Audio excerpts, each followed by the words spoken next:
Hey, Cleaning Nation, ever listen to the show and think, if I could just get this guy to help me out, I would save so much time and frustration? Or my life would be awesome if I could just get a few of these systems they're actually talking about actually implemented into my business? Well, if that's you, I've got some spectacular news. I am hosting our first ever live event. We are personally going to walk through the Clean Profit Method with no more than 16 owners and cleaning companies in just 2.5 days. I cannot wait to get to know you and your business personally and implement the entire Clean Profit Method together. If this is scratching where you itch, stop watching or listening to the show right now and go to growmycleaningcompany.com/live to get all the details. Like I said, I can't wait to get to know you and your business personally and implement the entire Clean Profit Method. growmycleaningcompany.com/live. Check it out now. I'll see you soon. Cleaning Nation, welcome to another episode of the Grow My Cleaning Company podcast. As always, I want to start the show by thanking you for being amazing people and doing amazing things. You guys share the show, you subscribe, you give us amazing ratings and reviews on iTunes. If you haven't already hooked us up with an amazing review, if you're getting lots of value for the show, there is no charge. Just hook us up with a review. You buy my book on Amazon. You do all the cool stuff because you're amazing people. No matter what, go to growmycleaningcompany.com. Get all the good stuff that we offer for free, for paid, everything you need to grow your cleaning company. Today, we are chatting with Dexter Haywood from 360 Cleaning, Inc. They've been serving the northern Colorado area with residential cleaning services for about a year. Dexter, welcome to the show. Thank you. Thank you for having me. Glad to have you on, man. So what got you into the cleaning business? I used to help my adopted dad, who has owned his company for 25 years, and I have a niche for it, and I enjoy it. You know, it's like a project. You go in and you leave with it final and it's done. And me and my wife have started our young family, and we're looking to do our own thing and have our own hours, be our own boss, I guess. Beautiful. Love it. So you said you're adopted? Yes, I have an adopted dad. How old were you when your dad adopted you? I was actually fairly, I was about 19, 20. Oh, nice. So it wasn't too long ago. It's about 10 years ago. So, it's good stuff, man. Yeah, we adopted our little guy at age 3 days. So anytime I hear of guys that have been adopted, I'm always like, ooh, how'd that turn out? So, because my little guy's only 2 years old. So I'm always looking to hear the after stories. So, that's awesome, man. And congrats on starting a family of your own. Oh, thank you. So what's shaking in your world, man? What little pain in the butt thing can I help take off your plate, make your life easier, and help you grow this dang thing? Our focus, I think, is advertising. We really haven't got the best results, so I don't know if maybe I'm not approaching it right or not putting the right things on our service flyers. You know, we go to like grocery stores and we'll put a service flyer up, or get on now social media is a big thing. So they have a buy, sell, trade web pages and stuff like that we advertise on, and just kind of, I don't think it's getting the attention for the effort we put in. So maybe we lack a piece of information or aren't hitting the right key points and stuff like that. Okay. So let me rephrase, because I always want to start with what have you done? What's worked and what's not. And what I hear you saying is what you've tried is mostly, I don't want to say unpaid, but kind of, when you say word of mouth, but like elbow grease stuff. Like you put your ad up in a place that's free to post, or you tweeted or Facebook posted, or kind of use social media to kind of get the word out, but you haven't done any, I don't want to say official, I'm trying to think of the right word, paid advertising. We've, given advertise in a magazine, pay per click. Is that a fair characterization, or am I missing a piece? No, that's pretty fair. We haven't spent any money on advertising as of yet. Okay. So that's a big pet peeve of I'm not trying to beat you up, but I want to make sure we talk about that for a second, because so many people proudly say we don't spend any money on advertising. We've grown 100% on word of mouth and referral. I'll go, great. What are your goals? Are you hitting your goals? Well, no, we've only grown 30% over the last 5 years total. Like we're stagnant. One of my favorite ways to get clients is word of mouth. So please don't hear me saying word of mouth sucks. Do hear me saying I would rather, instead of asking people to refer me and betting my entire business on the fact that they will refer me, I would rather just give someone money that I know will bring me business. So you see that. So people get afraid of paid advertising. They get really, almost proud. Like, I don't spend any money in advertising, which is great if you're growing at the rate that you want. But most of the time, they're either not growing at the rate that they want, or they're not, they can't control it, right? Sometimes we're really busy and sometimes we're really slow, and I can't really modulate, right? Any of that, is that any of that kind of ringing true with where you're at? Yep. Okay. Yeah. And there's nothing wrong with unpaid advertising. So I don't hate it. I just hate it as that's my only thing, right? Like, even if it's no matter what, paid or unpaid, I don't like one being the only thing. Like, what do you do? Facebook. All we do is Facebook ads. We crush it with Facebook ads. We make a ton of money. Every Facebook ad we put out brings us back a ton of money. Great. Fantastic. What else do you do? Nothing. Just Facebook ads. Okay, so when Facebook stops working, raises their prices, changes their algorithm, someone else comes in and spends more money, you're out of business? Oh, I never thought of it that way. Well, that's where we're at. So so that said, we want to have lots of different kinds of advertising, not just one way. And I prefer paid advertising because it's scalable, right? Referrals are great. They're going to be your best. Ideally, if you've got good referrers, they're going to be your best customers. They don't cost you anything. But what if you want to get 20 customers this month? Can you get 20 referrals? Maybe, probably not. What about if you want to get 20 every month? That's almost impossible. Whereas with paid, you can scale it, right? Facebook or a magazine or direct mail or whatever. And we're going to talk about some more specifics of like, okay, where do I advertise? But paid, you can get 20 leads or 20 customers every month, right? Sometimes, some months might be better than others, but it's not, you can modulate it, right? Oh my gosh, we're really busy. I don't need a lot of customers as much now. I'm going to get us, take out my magazine ad this month, or slow down my Facebook advertising, or send out less direct mail. There's a lot of things you can do to modulate. Whereas with the unpaid stuff, it's a lot harder to just kind of turn it off and on. So all that to say, when you know how to advertise, don't be afraid to pay. Does that make sense? Yes, sir. Yeah, so focus not on how much it costs, focus on your return on investment. It's always my least favorite thing when I've got an ad guy trying to sell me stuff. He's like, "What's your budget?" I'm like, "My budget's infinite if you do your job, right?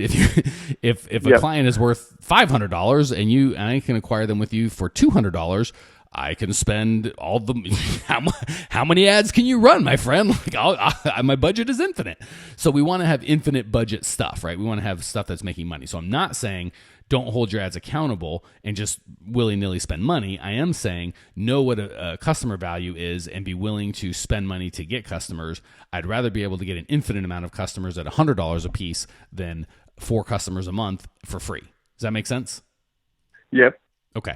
And also look at lifetime value. So if most of the people listening do residential or commercial, and they do recurring customers. So obviously there's move in, move out, there's construction cleanup. There's certain things that aren't recurring. So I wouldn't spend any money advertise on those because you can't make any money at it. But if you're doing a recurring residential or commercial, consider lifetime value. So let's just say you're residential and your average client is every other week and they're $250, right? Maybe you're a little higher, let's just say $250, and say the average client stays for 3 years. Well, that's $7,500, right? And you might say, well, gosh, I can't pay $7,000 now to get $7,500 over the next 3 years. So you might say, well, I'm only going to count the first year. Okay, well, the first year, you're off of $2,500, you'll get $3,000. And of that $3,000, you're probably going to pay, give or take, half to a cleaner. So you might say, well, shoot, if I can just keep them for a year, this client that I get for 1 year is worth $1,500 to me, right? $3,000 total revenue, and I got to give $1,500 a cleaner. That's $1,500 in gross revenue. So if it costs you $1,500 to get that client, that's no good. That's a break-even deal. We can't do that. But if you have to spend $100 to get that client, do that all day, right? Buy as many of those as you can. So just make sure when you're looking at clients, you don't look at just the initial cost, you look at the lifetime value. Are you with me on I'm kind of going way backwards, but so far, does that all make sense? Yes, sir. Hey, Cleaning Nation, are you enjoying the show? Want to go from listening to doing?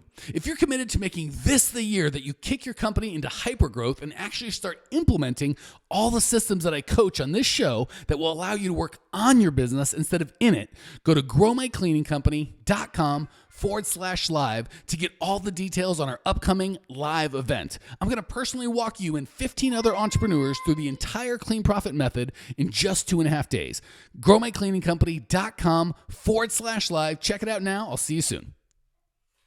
Okay, the final thing, now let's finally answer the question you asked, which is like, well, great, where do I advertise? That has to do with your customer. Where do they go for advertising, right? There's 3 things we need to match. And I got this from Dan Kennedy, who's one of the great direct response marketers of our time. He talked about market, message, media, match. So your market goes certain places to solve their problems. If it's a 36-year-old woman, she probably goes to Instagram. If it's a 54-year-old professional, he probably goes to LinkedIn. Different, some people read the mail. Some people are offline. Some people are online. Some people would respond to texts. Others emails. Some knocking on their door, right? So there is no such thing as the perfect advertising where you'd all do it, right? They all have their kind of different strengths and weaknesses, but really we have to go where our customers go. So that's why having a niche is helpful, because if I advertise where, I know my niche is owners of cleaning companies, and you guys love to solve your problems on YouTube. So guess what? I have a YouTube channel, and I've got so many customers, and I'm so lazy, I have not paid for advertising, but not because it wouldn't work, because I'm lazy and I've got plenty of customers. But so again, does that mean that if you're selling to typically, if you're residential, oftentimes it's dual income families where the mother makes the decision for the household in terms of cleaning? Well, does she go to YouTube? I don't know. That's what you need to find out. So you want to make sure you're matching your media to your market. Does that make sense? So where I go to advertise may or may not work for where you go, because my customer is different than your customer. So you got to go where your customer is, not where the Facebook ad guy tells you to go, because he's going to tell you Facebook. And Facebook's great, but you got to make sure you're not listening to the ad guy. You're listening to your customer in terms of, so ask your favorite 3 or 4 customers, how did you find me? And if I quit, where would you go to replace me? Right? And then that's probably a pretty good indicator of where you should start advertising. All right. Once you've got that right, there's one more component where it's still not going to work. The good news is if you get all these right, it will work just about 100% of the time. And that is message, right? If you go to, again, we'll use residential, and let's say that you found they are on Facebook. And I'll give you a hint. Everybody's on Facebook. So you don't want to just use Facebook, but Facebook's is a good start because there's 1 billion users on that thing. So your customer is probably on Facebook. That said, you've got to get the right message. And you've got to match your message not only to your audience, but to the media. So if you're doing, let's say you just, because everyone understands it and they're easy to compare, let's compare Google AdWords with Facebook ads. Does that make sense? Everyone understands we can give Google or Facebook money and they'll show our ad to people on their site. So far, so good? Yep. Okay. So we've got to first match the message of that ad to your user. So again, if your user is a working mom, she's probably not going to care. And again, I'm being a little sexist, but you have to know your customer. She may not be a football fan, right? So maybe an NFL or football themed message would not work, but she probably has kids. Most of the time they have kids, and oftentimes pets. So your message, as you're speaking to this person, you want to know I'm speaking to someone who's typically, at least 35, maybe up to 55. Generally, 22-year-old women aren't buying cleaning services. And just know what words, colors, word patterns, pictures that they're going to be attracted to. Does that make sense? Yep. Cool. And then the last thing is we've got to match the media. So if I'm on Google, I know that my person has found this ad probably by searching best house cleaner in Greeley, Colorado, right? Or house cleaner or cheapest house cleaner, favorite, whatever, recommended, highest rated.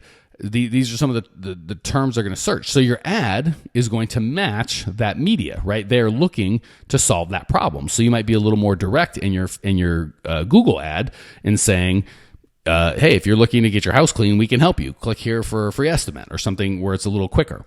If they're on Facebook, they're not Googling, or I shouldn't say Googling, they're on Facebook. They're looking for pictures of their kids or their grandkids or their cats or funny memes or, political commentary or whatever it is they're looking for. They're not thinking about cleaning. So you might have to get their attention. So you might have more of an attention-grabbing headline of that's going to, do you want more time with your kids? Ooh, well, that's something interesting. And then obviously, as a owner of a cleaning company, that's one of the problems that we solve for people is they get to spend time with their kids as opposed to cleaning. So you have to understand, A, who your market is, B, what media they use to solve the problem that you solve, or where they go to find solutions for the problem that you solve. And then C, you have to match your message both to the person and to the media, right? Facebook, people are kind of in a fun mood, and you have to kind of get their attention before you can start, I don't want to say selling to them, but start talking about the offer that you have. On Google, they probably searched for house cleaner, and you can get to solving their problem a little quicker. So you need to match the market to the media to the message. If you get one of those wrong, you won't have good results. There is no magic. Oh, if you're a cleaner, just do direct mail and it works every time. It works if you put the right message in front of the right market using that media. But if you don't, it won't work. So those are kind of the keys. If you get the right message, and the way to get the right message is to know your customer better than anyone else, have a good niche, put it in the right media. The right media is wherever your customer goes to solve the problem that you solve. And then, so basically get the right message in front of the right market using the right media. So big concepts, but that's a big view of how you can make advertising work just about every time. Questions, comments, rude remarks? No, that was good. Sorry, I'm taking notes as we're going on. I've got good news for you. This is being recorded, so you can play it back later and get all the notes you want, my friend. Perfect. No. Yeah, that's definitely, why I'm here, brand new into the industry and whatnot. And so it's basically just gathering the information and learning, because I never have heard that before. So that's awesome. And I appreciate you sharing it. That's one of the frustrating things, and part of it, because I've had a car dealership and a construction company and a bunch of different stuff, and part of the reason I chose to serve, and I also had a commercial cleaning company, part of the reason I chose to serve owners of cleaning companies is I sold my company back in 99, somewhere in there, and I came back 20 years later, and this industry has moved forward like 0 inches. It's stuck back in like early 2000. And that really bummed me out. So it's frustrating that I hear people that are like, yeah, I've never heard this before. And it's like, this is important, right? And obviously your ad guy's not going to tell you this. Your ad guy's going to say, just give me a bunch of money and don't worry about it. Without tooting my own horn too much, if you really are interested in this, not just you, but Cleaning Nation, the Clean Profit Method, that is my 20 years of experience boiled down into 9 steps. You can get it for $47 at Grow My Cleaning Company or cleanprofitmethod.com. It is all in there. We talk about how to do this in depth. There are 30 frameworks where we actually have you fill out the sheets. And because again, there's only so much we can do on this 20-minute podcast and on the videos. We actually kind of show you exactly how to do it with frameworks, so you get all this stuff right. So I would highly, highly recommend you spend money on that before you spend money on advertising. And then there's a small Facebook group, and there's all sorts of good stuff. So that's that. All right, enough of me talking. Dexter, I would like to turn the tables, ask you a couple questions, and give you the chance to share some of your expertise and what you've learned over your year in the cleaning business with Cleaning Nation. Sound good? Perfect. Cool. Question number 1, I'm going to give you 3 best piece of advice you've ever received. Personal, professional, just overall best piece of advice you've ever gotten. I would say, pretty much don't focus on what you did wrong. Take that as a learning lesson and move forward to make your next client a better one. Good feedback. Hard to argue with that. Love that. All right, next question. What's the biggest mistake you've made in the cleaning business so we can all learn from each other? Biggest mistake? Not coming prepared for a job. The size of the job was really big, and it was through a mutual friend. So I guess to tie that in, that would be communication. Make sure you know what you're coming into.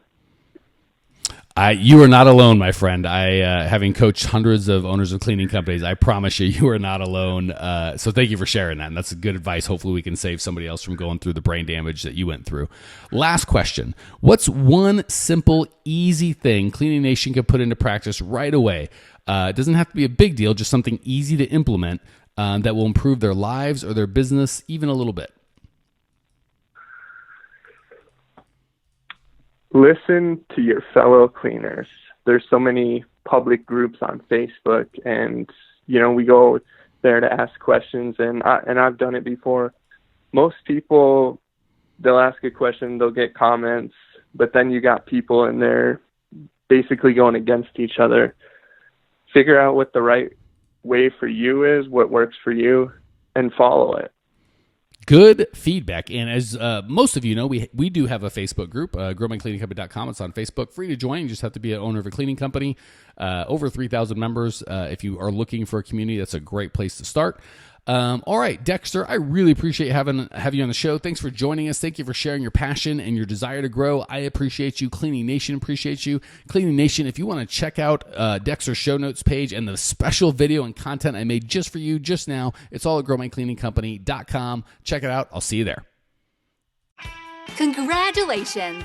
You are now 16% smarter. Still can't get enough cleaning goodness? Go to www.growmycleaningcompany.com for more of the good stuff. Ever want to be rich and famous? Owners of cleaning companies as well as industry experts can apply to be featured on the show by emailing our producer Natalie at support@growmycleaningcompany.com. Until then, don't miss out on all the latest cleaning industry lovin' at www.growmycleaningcompany.com. Check it out now.